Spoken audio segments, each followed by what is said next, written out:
What are toxic relationship patterns? Some of them. And how can we use witchcraft to heal ourselves from these patterns that we may develop over a lifetime? So you guys know I'm in my crone era. I'm 65, and my life has been a series of one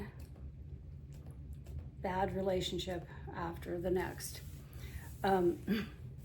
Some of them have been codependent, emotionally or otherwise. If you hear the word codependent and you're like, what is that exactly? For me, it was we were both drug addicts, and so that was that dependency thing that we were trying to run from our problems, and using drugs to do that, to numb all that stuff. And so that can become a really powerful connection. It was a very powerful connection for me in my relationships where that existed.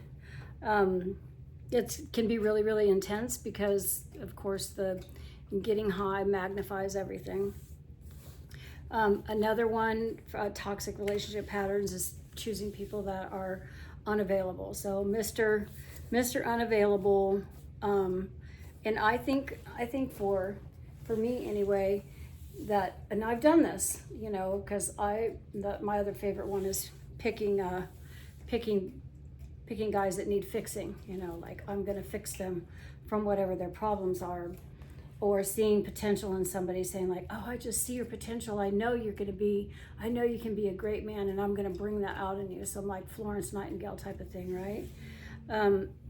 But choosing unavailable partners, could just look like somebody that is, of course, just absolutely either somebody married or somebody who's clearly said to you, I don't want to be in a relationship, I'm not ready for a relationship now.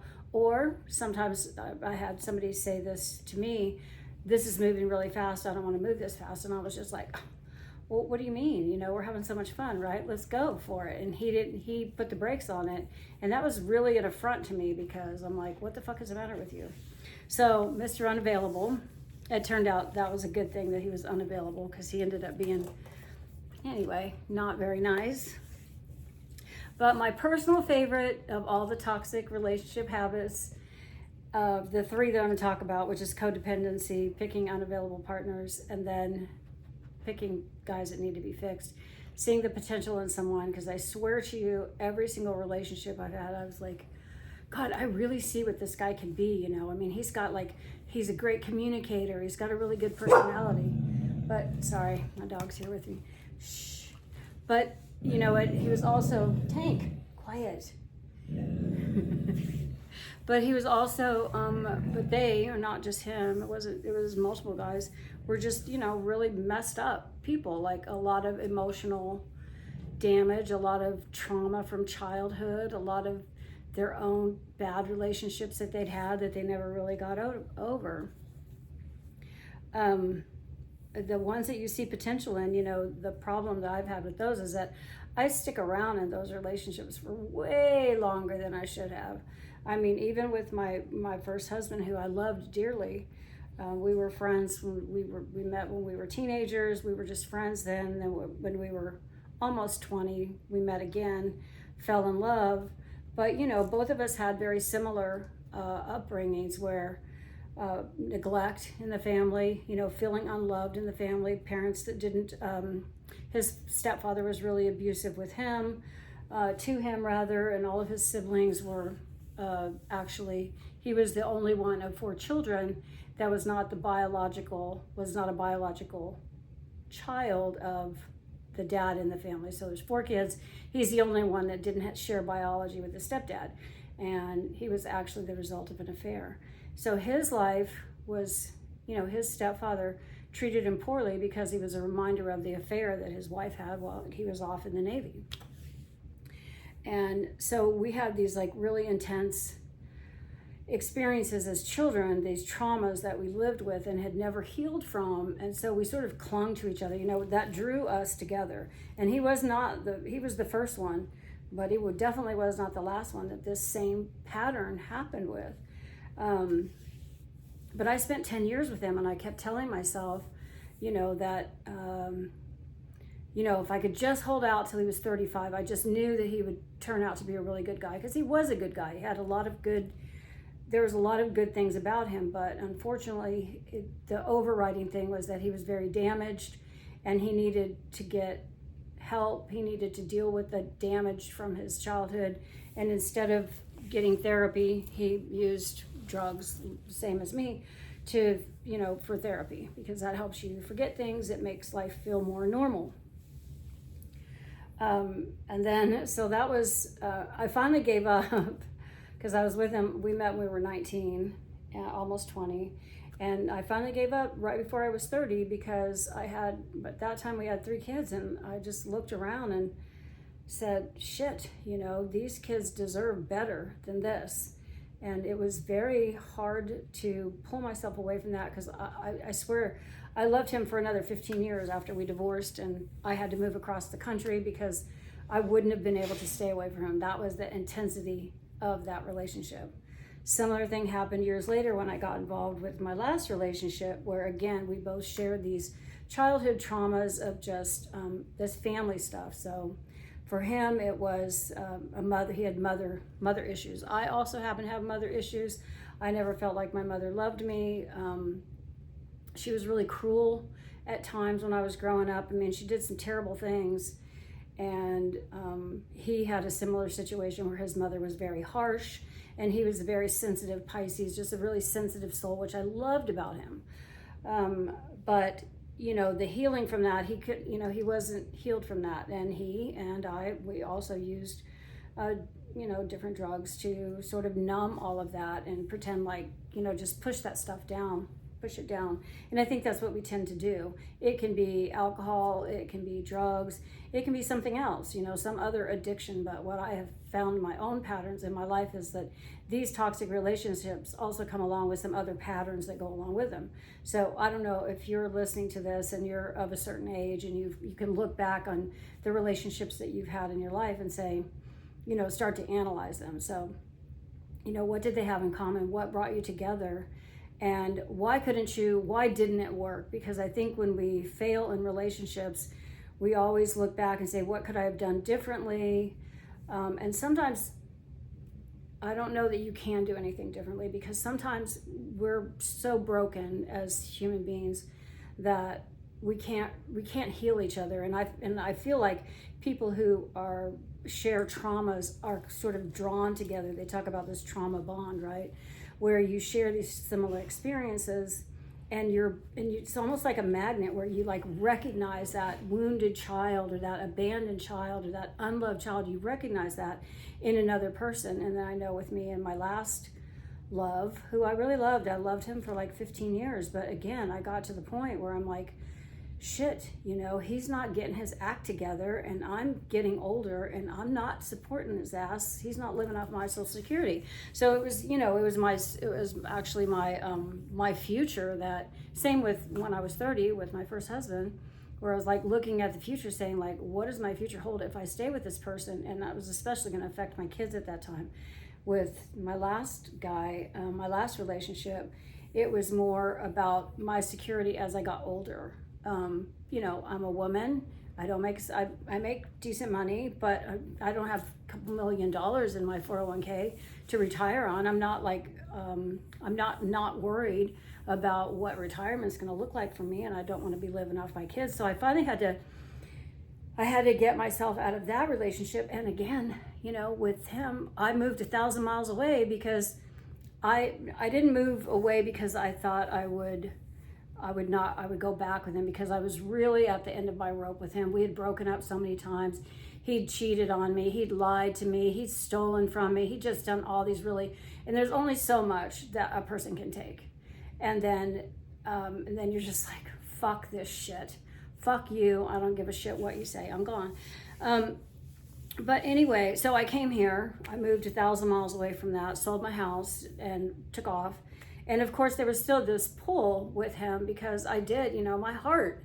It's very hard to cut off your heart. So there are things, though, that we can do. And I think women come to this practice to sort of find ways to deal with things that are going on in our life, like bad situations in our life. I don't think anybody comes I doubt very many people come to witchcraft all happy and like, my life is perfect. And no, you come to witchcraft because you're looking for a solution. You're looking for answers. You're looking for a path that you can follow that will bring you peace, that brings happiness into your life, that brings some sort of calmness or centering or just purpose, if you will. So back to my story of number whatever he was, last one. I moved 1,000 miles away. I came here. I still longed for him. I still missed him. I entertained going back. Thankfully, I was so far away that I wasn't going to go back, but I actually thought about him coming here. And then I would think about what that would look like. And I would think about what is going to change if he comes here. You know, we try to reconcile and work through these things for the future that I was looking at, that future where I was going to have to live off my Social Security and my 401k.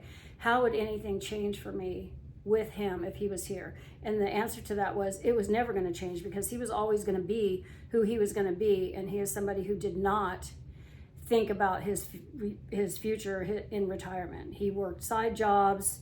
He worked under the table. He worked in bars. He did all this, you know, he was a handyman. So, I mean, hadn't filed taxes in 10 years. I'm just like, you know what? My financial security, my security is too important for me. So I let that finally go. But what it took, and here's the point of this, when you're in these situations, the whole point of this is like, how do we heal? What kind of things can we do that are practices of witchcraft that can help us heal from some of these situations that I just talked about? So, you know, one of the things we can do, of course, is always journaling, because journaling is just looking inside. And I would write like crazy when I was mad. And I've gone through so many notebooks where I found where I like was jotting down the date and the time and all the shitty things that he did. And I was so fucking pissed off, you know, and I'm just writing like a mad woman. And when I come across those notebooks now and I read those pages, I'm like, oh my God. I mean, this went on for so long. And I just, you know, it's, to me, I'm disappointed that I stuck around for as long as I did, but it's more important that I got away. So journaling, you know, we can always use journaling, and it's especially helpful when you're pissed off or when you're hurt, is to sit down and just pour your heart out into a journal, onto a piece of paper. If you're not a writer, if your hands cramp up or whatever, use a recorder. Get that stuff out in somewhere that you can reflect back on it later on, because as time goes by, and then you can go back and read the stuff or listen to what you wrote when you were in the heat of these really intense emotional situations, you're gonna be able to gain some insight like I did, thinking, why did I stick around and why did I stay for so long when this bullshit was going on? So journaling for self-reflection. Also, another really good thing, just something that is a concrete, like an action that you can take, is a cord cutting ceremony. or a cord cutting ritual or a spell to break free from that. I never did a cord cutting for that. For me, the cord cutting was mentally, and it took time. It was like this string that was between us, from my heart to his heart. And it was really tough string. And then little by little, it was like cutting this really tough string with a butter knife. That took time. I'm gonna come back to that in just a second. And another thing that you can do is affirmations for self-love. Because I think when we're in these situations, and I know I'm gonna speak for myself, but you know, if you're staying with somebody who's treating you poorly, or you're not being treated the way that you feel that you deserve, what is that saying about how much you love? Like, how are you putting yourself first there? Because if you're not being treated like the queen that you are, and you have to believe that you're a queen and that you deserve to be treated like a queen, then what are you doing and why are you doing it? So I think that's where these affirmations of self-love, and you can like try to build that up in yourself to where you can look at yourself and say, you know what? I love myself too much to put up with this nonsense, and I'm not doing it anymore. So the last thing is, and I want to come back to the time, because when I came here, because I think time is the thing that's really, really hard to accept, that it takes time to break free from these relationships and to finally let go of what was maybe once such a what we thought was really promising, let go of all of the hopes that we had, let go of, you know, just what we saw in our future. I dreamed about marrying this guy.